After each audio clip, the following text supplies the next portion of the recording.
I want to bring in two experts right now, retired Ferguson, Missouri Police Chief Jason Armstrong and Homeland Security Analyst Danelle Harvin. Chief Armstrong, let me start with you. You just saw the frame-by-frame analysis of that Minneapolis shooting. What are your takeaways? My takeaways is when is this country going to say enough is enough? We see this man get gunned down, get shot in the back. It clearly was a situation that was out of control. And unfortunately, we have too many people in this country playing politics. I'm still waiting for leaders to show up and take control of this situation, because these things are avoidable. They shouldn't be happening. How many lives have to be lost at the hands of what we're seeing and some of the tactics that are rolling out when there's not a clear plan of how these situations are supposed to be handled by the agents on the ground? And Danelle, what so far has stood out most to you in the videos that you've seen of Alex Preddy? Yeah, I mean, every time I watch it, it gets harder to watch. Wolf, this is just a really bad shooting. This is clearly an unarmed person. These are very poor tactics by law enforcement. There's very little what we call muzzle discipline. Multiple officers have their handguns drawn with their fingers on the trigger.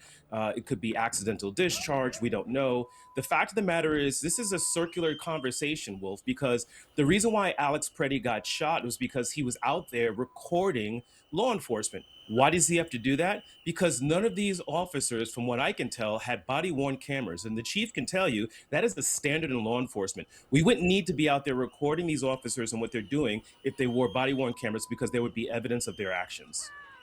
Is that right, Chief? But what we're seeing right now, I'm not so certain, because clearly these individuals, they know these cameras are out there recording them, and they're still partaking in this type of behavior. So if they were wearing a body camera, I'm not so confident that their actions would change. Clearly, this is being allowed. When we see these incidents happen, the administration immediately comes out and condones it and says that it was, it was right in line with what they were trained to do. So I'm not so certain if they were wearing body cameras that we would see different actions from them right now. But you think they should be wearing body cameras? Going beyond just wearing body cameras, I think that their actions and their tactics need to be changed. This is not what we do in local law enforcement, and this is not the appropriate way to go about addressing these issues. We see officers day in and day out across this country encounter individuals that are armed. You see them taking guns off the street and things, and everybody's not getting shot in the back and getting shot dead. And this is a clear example of where the tactics that they are deploying, they're not getting positive results. And I would challenge, what are they after in this case? Because I can't tell from all of my years of experience and watching these things unfold of what is going on. And so, of course, we would love if they had body cameras and that they were wearing, and that it would accomplish what they're designed to accomplish, for everybody to go in that situation understanding, what is the proper way to handle and address the situation. But with all of the rhetoric and all of the stuff that we're seeing, I'm not so confident that if they put body cameras on them, that we would see a change in behavior, because clearly this behavior is being condoned. But if they were wearing, Danelle, if they were wearing body cameras, they wouldn't need to walk around with the phones taking video of what's going on. Well, not only the citizens, but in the first shooting with Renee Good, that was an ICE agent that had a phone in his hand. I mean, that's absurd. Like, who carries around a cell phone doing law enforcement with one hand and then pulls his firearm with another? At the end of the day, Wolf, this is vertically integrated state-sponsored violence. And the reason why I say that is because the administration controls the entire supply chain, from the propaganda and the messaging that's going out all the way to the crime scene, which they've blocked state and locals from having access to and any evidence. And so you can't break into that. And if you question it, you're supporting domestic terrorists. I'll tell you that if this individual, Mr. Preddy, and Renee Good are domestic terrorists, then as a country, we're cooked, because anybody and everybody can be a domestic terrorist, according to this administration. Chief Armstrong, if Preddy is lying on the ground and not moving, can you justify it all? 10 gunshots into his body? No, and the one thing that we have to be careful of, and we've seen this time and time again, the number of shots that are fired always comes into question.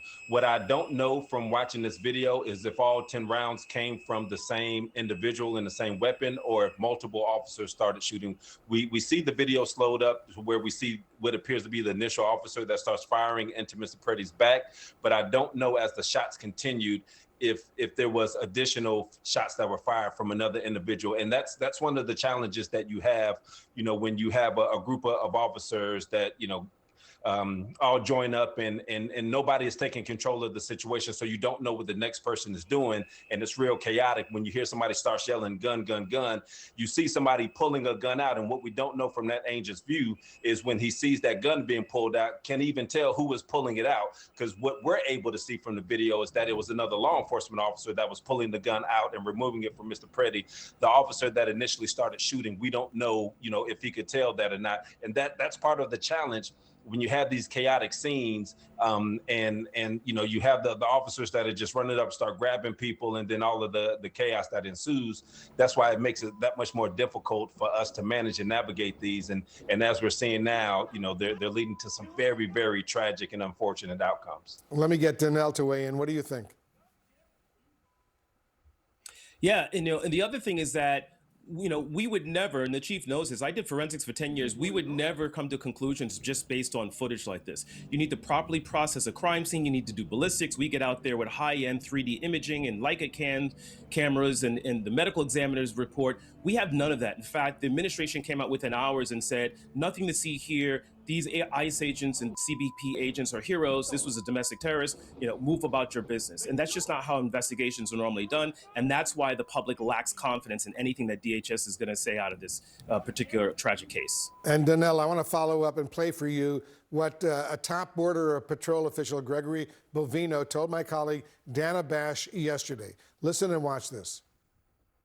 I just want to also go back to what I was asking about with regard to what Secretary Noem said, that he was brandishing a gun. At any point, do you have any evidence that, yes, he had a gun on his person? Was he brandishing it? Was he a threat because he had a gun in his hand that put law enforcement in danger? Dana, we heard the law enforcement officer say gun, gun, gun. So at some point, they knew there was a gun. So again, that is going to be part of that investigation as to what was happening on the ground there. So what do you think, Donnell? Is seeing someone with a gun sufficient for an agent to shoot that person and kill that person? How should agents and officers engage with someone who is armed? In this case, by the way, state of Minnesota says he legally had that gun around his waist. He was authorized to carry a weapon clandestinely. Well, the first thing is that this isn't even nuanced. These are two different stories. First, you have Kristi Noem saying he approached agents with a gun. That's not false. Mr. Bovino kind of walked that back and said eventually at some point they discovered a gun. Law enforcement officers in the academy are trained to disarm people, whether they're being violent or peaceful, when they encounter a weapon. If their training was sufficient, an officer would say gun, gun, gun, recognizing that there's a sidearm on this individual.